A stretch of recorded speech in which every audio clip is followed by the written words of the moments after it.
Hello everyone. तो यहाँ पर एक क्वेश्चन है। In a chemical reaction rate of reaction increases with temperature, the reason due to. दोस्तों सबसे पहले जब आप ये ऑप्शंस देखोगे ना तो आपको सारे ऑप्शन सही लगेंगे, है ना। बट फिर थोड़ा सोचना पड़ेगा। सोचना क्यों पड़ेगा? ये सारे ऑप्शंस ना सही हैं अगर सिर्फ होता कि टेम्परेचर बढ़ने पे क्या हो रहा है। काइनेटिक एनर्जी बढ़ती है टेम्परेचर बढ़ने पे। हाँ, बढ़ती है। तो सर आंसर ही सही होना चाहिए। नहीं बेटा, बोला है रेट ऑफ रिएक्शन क्यों इंक्रीज होता है। टेम्परेचर बढ़ने से ये सब हो सकता है, पर रेट ऑफ रिएक्शन किसकी वजह से होगा इंक्रीज, वो बताना है ना। तो रेट ऑफ रिएक्शन के दो ही फॉर्मूला आते हैं हमें। एक तो रेट लॉ से आता है आपके जो इंटीग्रेटेड इक्वेशन बनती हैं, और एक आता है आपका शुरुआत में rate of reaction in terms of reactant and product, है ना। तो आपको रेट लॉ से जानना पड़ेगा। उससे भी अच्छा तरीका बताता हूँ। एक बार बताइए, रेट किस पे डिपेंड करता है? के आर की पावर एन पे, है ना। अगर कॉन्सेंट्रेशन को कांस्टेंट ले लो एक पॉइंट पे, तो रेट की वैल्यू डिपेंड करेगी के पे। किस पे? रेट कांस्टेंट पे। और टेम्परेचर से हमेशा रिलेट क्या करो? रेट कांस्टेंट के। टेम्परेचर से रिलेट क्या करो? रेट कांस्टेंट के। तो आपको मैं एक इक्वेशन बताता हूं यहां पर। के बराबर ए एक्सपोनेंट ई की power minus E A by R T, minus E A by R T. यहां पर जो कॉन्सेप्ट यूज हुआ है दोस्तों, यहां पर जो कॉन्सेप्ट यूज हुआ है, दैट विल बी फ्रॉम एक सेकंड रुक जाइए। यस, यहाँ पर जो कॉन्सेप्ट यूज हुआ है that will be from Arrhenius equation.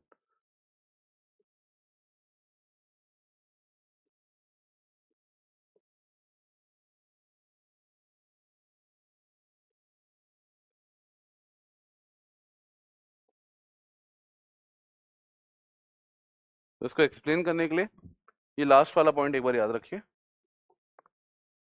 फिर से लिखते हैं।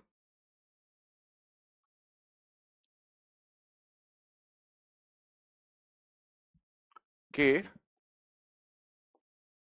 बराबर A E minus E A by R T. ठीक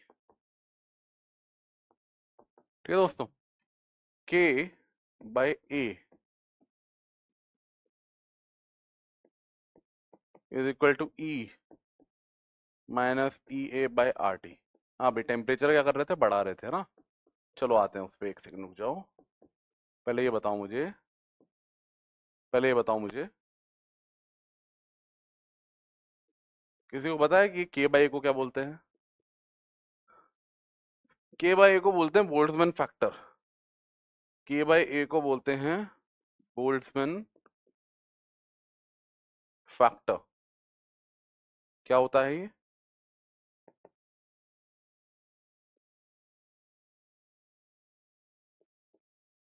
क्या होता है ये होता है number of molecules having activation energy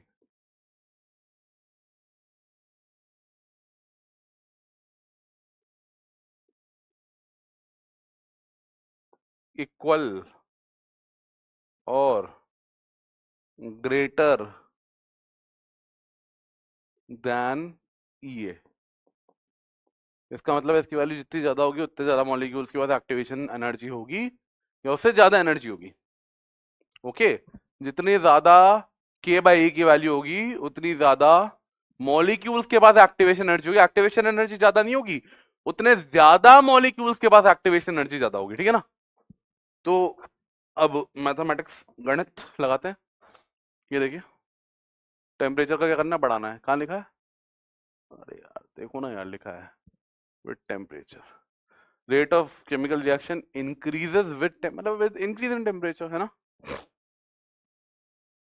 तो टाइम टेम्परेचर बढ़ा, ये वैल्यू घटी। क्यों घटी? टेम्परेचर क्योंकि डिनोमिनेटर में है ना।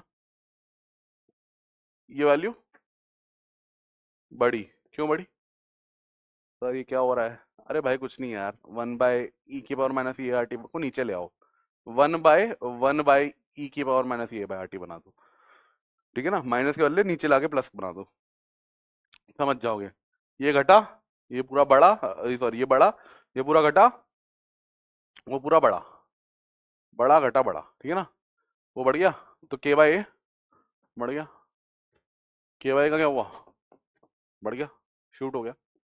k/a बढ़ना मतलब number of molecules having activation energy equal और ग्रेटर देन ये, बढ़ गए, बढ़ गए, आंसर मिल गया आपको। कोलिजन तो इंक्रीज होंगे यार, पता नहीं, कोलिजन इंक्रीज हो सकते हैं, पर इससे नंबर ऑफ मॉलिक्यूल जिनके पास एक्टिवेशन एनर्जी हो बढ़े नहीं घटे हो पता नहीं। डिक्रीज इन एक्टिवेशन एनर्जी, भाई एक्टिवेशन एनर्जी सेम रहेगी, है ना, जब तक बोला है तब सेम रहेगी। देखो तीन चीज का रिलेशन हो सकता है, रेट कांस्टेंट, एक्टिवेशन एनर्जी और टेम्परेचर, इन तीन में से किसी दो को उठा लो, तीसरे को कांस्टेंट लेना ही पड़ेगा, तीनों के संग खेल नहीं सकते। के का रिलेशन बनाना है तो ई के संग बनेगा, के का रिलेशन बनाना है टी के संग बनेगा, टी का बनाना है ई के संग बनेगा, तीनों को एक में से कांस्टेंट लेना पड़ेगा, ठीक है ना। तो डिक्रीज इन एक्टिवेशन एनर्जी हम नहीं कह सकते, increase in number of molecules with activation energy, answer यही था। काइनेटिक एनर्जी हाँ बढ़ेगी, पर उससे रेट बढ़े ना बढ़े ये पता नहीं, ठीक है ना। तो दोस्तों आपका ऑप्शन है option C. I hope you have understood this question, thank you.